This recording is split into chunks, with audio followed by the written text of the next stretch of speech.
नमस्कार प्यारे विद्यार्थियों, मैं धर्मवीर सर फिजिक्स क्लासेज में आपका स्वागत है। तो देखिए, हम पढ़ रहे हैं इलेक्ट्रोस्टैटिक स्थिर वैद्युत की। इसका पहला चैप्टर विद्युत क्षेत्र हम पढ़ रहे हैं।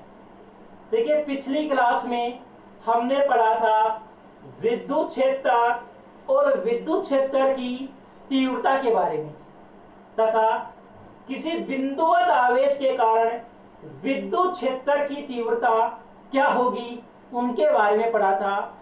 आज भी हम विद्युत क्षेत्र से संबंधित ही पढ़ेंगे। आज का हमारा टॉपिक है विद्युत क्षेत्र रेखाएं। विद्युत क्षेत्र रेखाएं, इसी को कहते हैं विद्युत बल रेखाएं। इसी को क्या कहते हैं? विद्युत बल रेखाएं भी कहते हैं। देखिए, आपने 10वीं क्लास में पढ़ा होगा चुंबकीय बल रेखाओं के बारे में। किसके बारे में? चुंबकीय बल रेखाओं के बारे में। तो देखिए, यदि हम एक चुंबक लेते हैं और चुंबक में दो ध्रुव होते हैं, एक ध्रुव होता है N और दूसरा ध्रुव होता है S। तो देखिए, एक चुंबक के दो ध्रुव हो गए S और N।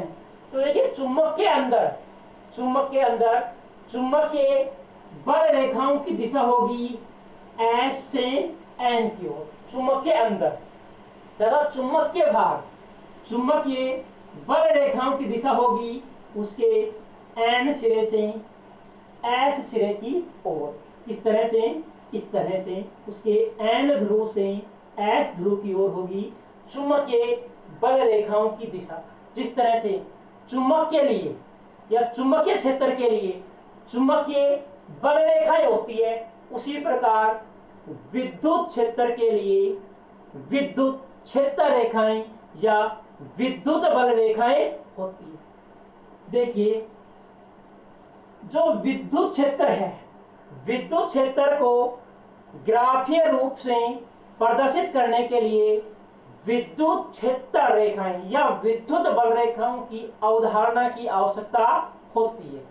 अब आप देखिए, यहां पर इस पूरे क्षेत्र में कोई एक समान विद्युत क्षेत्र है E वेक्टर। इस पूरे क्षेत्र में कोई एक समान बिंदुवत आवेश के कारण कोई एक समान विद्युत क्षेत्र है कैपिटल E वेक्टर, और इसकी डायरेक्शंस इस दिशा में, क्षैतिज दिशा में।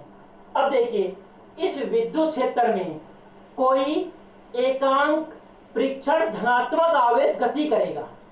तो जो धनात्मक आवेश गति करेगा, तो धनात्मक आवेश के गति का पथ ही क्या होगा? विद्युत क्षेत्र रेखाएं होंगी। किस तरह से? हम एक वक्र बना रहे हैं। देखिए, कुछ इस प्रकार से। तो ये जो हमने वक्र बनाया है, ये वक्र ही क्या कहलाता है? विद्युत क्षेत्र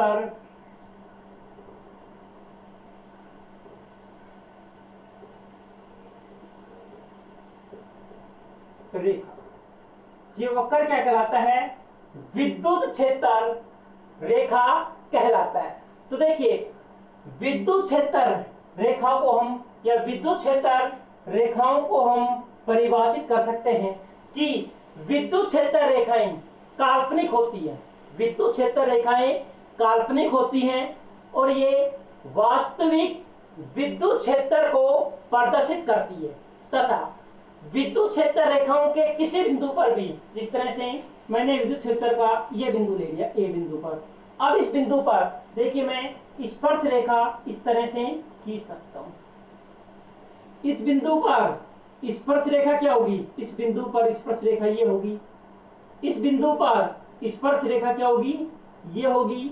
और इस बिंदु पर स्पर्श रेखा क्या होगी? इस बिंदु पर स्पर्श रेखा ये होगी।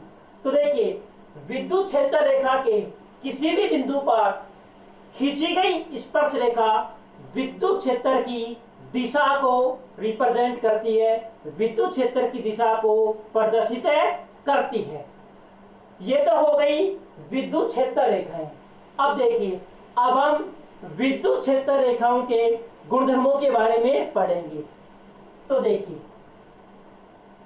पहले एकल आवेशों के कारण, तो देखिए यहां पर कोई भी एकल धनात्मक आवेश है, क्या हो गया, एकल धनात्मक आवेश है, तो विद्युत क्षेत्र रेखाएं इस धनात्मक आवेश से क्या होंगी, बाहर की ओर निकलेंगी। इस तरह से इस आवेश से विद्युत क्षेत्र रेखाएं बाहर की ओर निकलेंगी।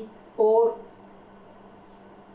अब देखिए धनात्मक आवेश के कारण जो विद्युत क्षेत्र रेखाएं हैं वो क्या होंगी, धनात्मक एकल, हम सिर्फ एक आवेश की बात करें, एक आवेश से जब कौन सा है धनात्मक, तो धनात्मक आवेश से निकलकर ये अनंत पर समाप्त होंगी। यदि आवेश क्या है, ऋणात्मक है, आवेश तो एकल ही है, आवेश तो एक ही है, लेकिन आवेश क्या है, ऋणात्मक, तो विद्युत क्षेत्र रेखाएं इसी तरह होंगी, इसके चारों तरफ तिरछे रूप में, लेकिन विद्युत क्षेत्र रेखाएं की दिशा होगी ऋणात्मक आवेश की तरफ। विद्युत क्षेत्र रेखाओं की दिशा क्या होगी, ऋणात्मक आवेश की तरफ, इस तरह से। तो हम कह सकते हैं एकल ऋणात्मक आवेश के कारण, ध्यान दीजिए इधर, हम कह सकते हैं एकल ऋणात्मक आवेश के कारण विद्युत क्षेत्र रेखाएं अनंत से प्रारंभ होकर ऋणात्मक आवेश पर क्या होती है, समाप्त होती है। ये तो जब ये अलग अलग आवेश है। अब देखिए हम बात करते हैं यदि दो आवेश एक जगह हैं या समीप हैं तो विद्युत क्षेत्र रेखाएं किस तरह से होंगी। देखिए यहां पर एक धनात्मक और एक ऋणात्मक आवेश है, तो आपको बताया था विद्युत क्षेत्र रेखाएं धनात्मक आवेश पर प्रारंभ होती है, धनात्मक आवेश से प्रारंभ होती है और ऋणात्मक आवेश पर समाप्त होती है। तो विद्युत क्षेत्र की डायरेक्शंस क्या होगी, धनात्मक आवेश से ऋणात्मक आवेश की ओर। विद्युत क्षेत्र की जो रेखाएं हैं वो इस तरह से धनात्मक आवेश से प्रारंभ होगी और ऋणात्मक आवेश पर समाप्त होगी, इस तरह से। ये धनात्मक आवेश से बाहर निकल रही हैं, इस तरह से ये ऋणात्मक आवेश पर आ रही है। तो विद्युत क्षेत्र की डायरेक्शंस इस तरह से होंगी यदि एक धनात्मक और एक ऋणात्मक आवेश है। यदि दोनों आवेश पास पास एक समान है, तो इधर देखिए यदि यहां पर भी धनात्मक आवेश है और उसके पास भी क्या है, धनात्मक आवेश है, तो इनसे विद्युत क्षेत्र रेखाएं निकलेंगी, लेकिन वो आपस में एक दूसरे को क्या करेंगी, प्रतिकर्षित करेंगी, वो भी प्रबल रूप से प्रतिकर्षित करेंगी, एक दूसरे से दूर हटेंगी। तो विद्युत क्षेत्र रेखाएं इस तरह से होंगी, क्या करेंगी, ये प्रबल रूप से एक दूसरे को प्रतिकर्षित करेंगी। धनात्मक आवेश है तो ये इससे बाहर की तरफ निकली हुई होंगी, इस तरह से एक दूसरे को क्या करेंगी, प्रबल रूप से प्रतिकर्षित करेंगी। इस तरह से हम बना सकते हैं।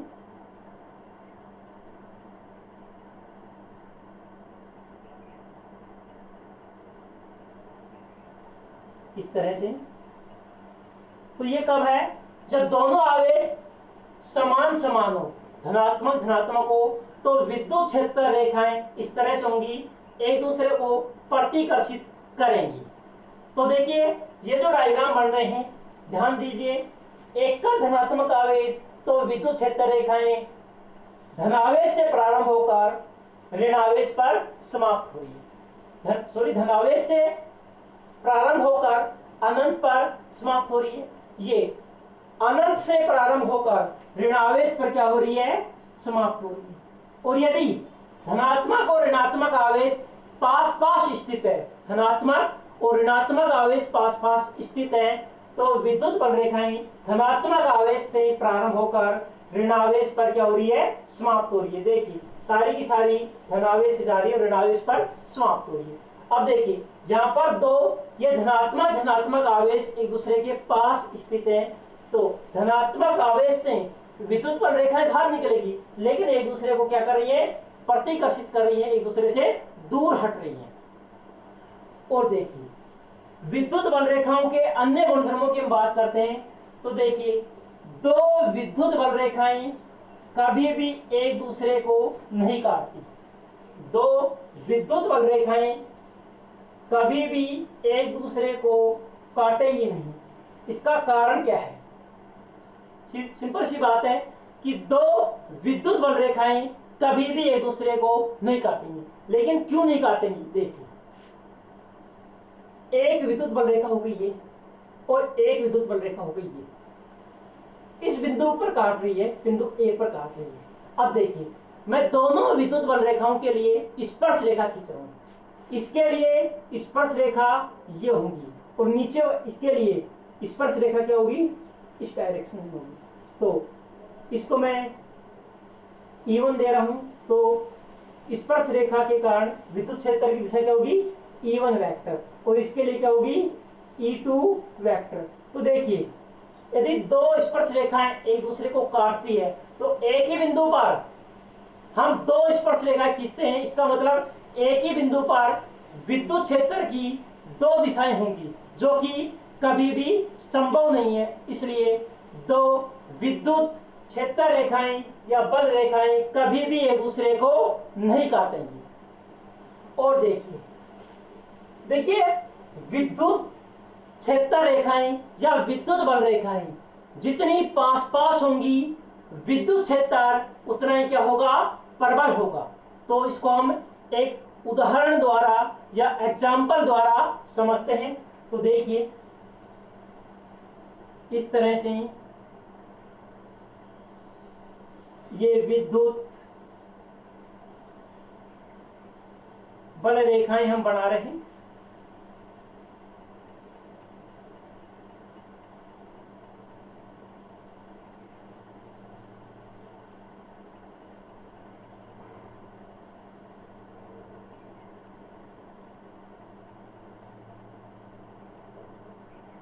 और भी बना सकते हैं हम।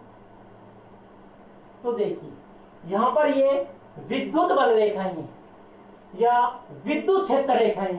अब देखिए इन विद्युत क्षेत्र रेखाओं में मैं तीन बिंदु बना रहा हूं बिल्कुल समान आकार का। एक बिंदु बना दिया यहां पर बिल्कुल उसी समान आकार का, एक बिंदु यहां पर बना दिया और एक बिंदु यहां पर बना दिया।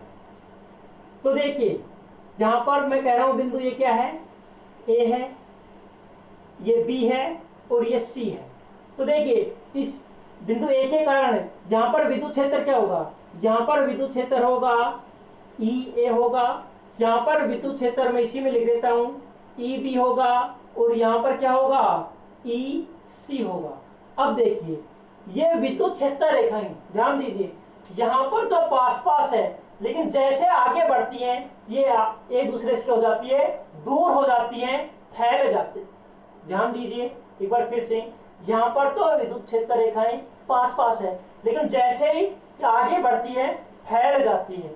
अब देखिए इसमें मैंने तीन सर्कल बनाए हैं, ए बी और सी, तीनों समान आकार के। अब देखिए जो ए स्थिति पर सर्कल बना रखा है उसमें विद्युत क्षेत्र रेखाएं कितनी है, 1 2 3 4, इसमें 4 है, इसमें 2 है और इसमें 1 है। तो जिस सर्किल में विद्युत क्षेत्र रेखाएं ज्यादा गुजर रही है उसकी विद्युत क्षेत्र की तीव्रता ज्यादा है, इसकी इससे कम है और इसकी इससे भी कम है। तो मैं रिलेशन लिख सकता हूं EA greater than EB greater than EC, यानी E बिंदु पर विद्युत क्षेत्र की तीव्रता सबसे ज्यादा है, इससे कम B बिंदु पर और इससे भी कम C बिंदु पर, क्योंकि A बिंदु पर विद्युत क्षेत्र रेखाएं क्या है, पास पास है। तो जहां पर विद्युत क्षेत्र रेखाएं पास पास है वहां पर विद्युत क्षेत्र क्या होता है, प्रबल होता है, मजबूत होता है। अब देखिए हम बात करते हैं विद्युत क्षेत्र रेखाओं के बारे में। तो देखिए, विद्युत क्षेत्र रेखाएं किसी भी जो चालक सतह है उसमें हमेशा उसके लंबवत तो उसमें प्रवेश करेंगी और उसके लंबवत उससे बाहर निकलेगी। तो देखिए,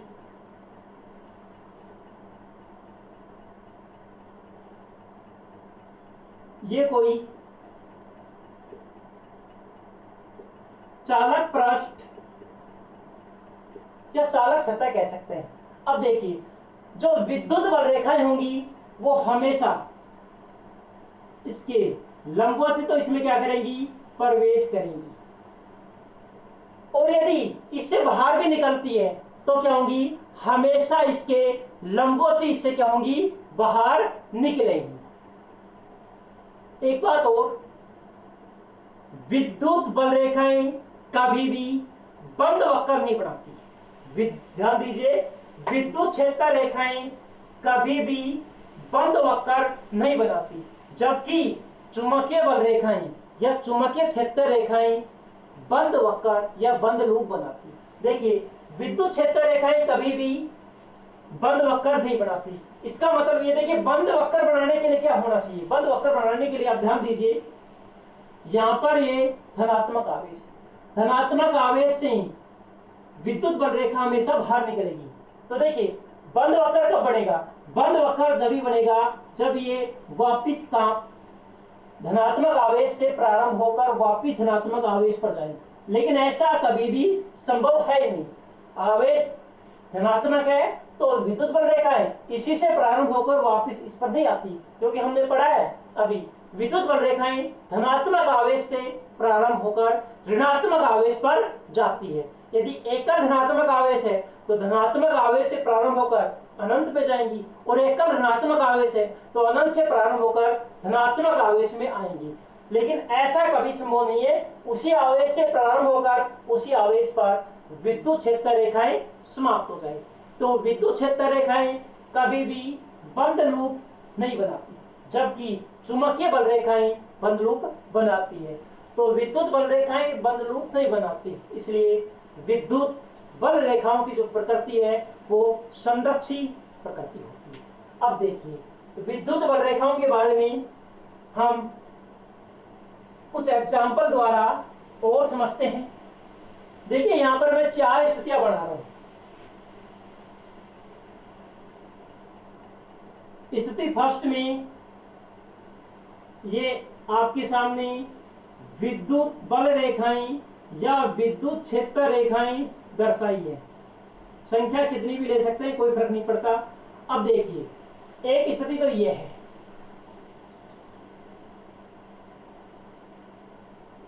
दूसरी स्थिति में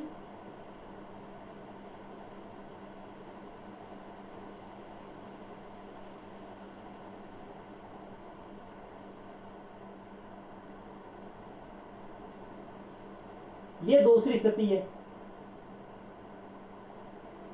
तीसरी स्थिति देखिए,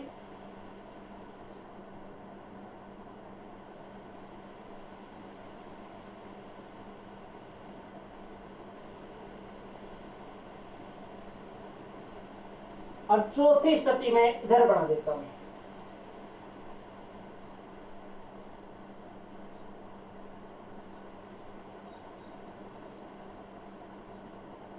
अब देखिए, इनको अलग अलग करने के लिए इनके बीच में लाइनिंग भी बना देता हूं मैं।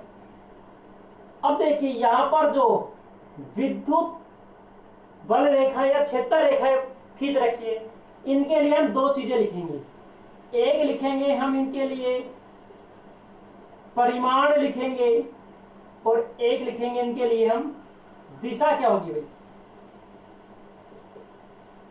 अब देखिए, चौथा उधर लिख देंगे। अब देखिए, जो पहला विद्युत क्षेत्र है इसमें सभी के लिए एरो एक समान है। जो विद्युत बल रेखाएं हैं या विद्युत क्षेत्र रेखाएं, सभी की दिशा क्या है, एक समान है। तो इनकी दिशा क्या है, सभी की दिशा क्या है, एक समान है। और इनका परिमाण यानी ये बराबर आकार की है, बराबर आकार की है। एक बात और ध्यान दीजिए, इनके बीच में जो गैप है वो भी क्या है, एक समान है। तो हम कह देंगे इनका परिमाण भी क्या है, एक समान। तो हम इसको तो कहेंगे यदि विद्युत क्षेत्र रेखा इस तरह से बराबर दूरी पर है तो हम उसको कहते हैं एक समान विद्युत क्षेत्र। इनके लिए देखिए देखिए सभी के लिए विद्युत क्षेत्र रेखाएं इसी दिशा में जा रही है। तो विद्युत क्षेत्र की दिशा क्या है, विद्युत क्षेत्र की दिशा क्या है, एक समान है। लेकिन परिमाण की बात करें तो देखिए ऊपर की दो विद्युत क्षेत्र रेखाओं के बीच में तो गैप ये है,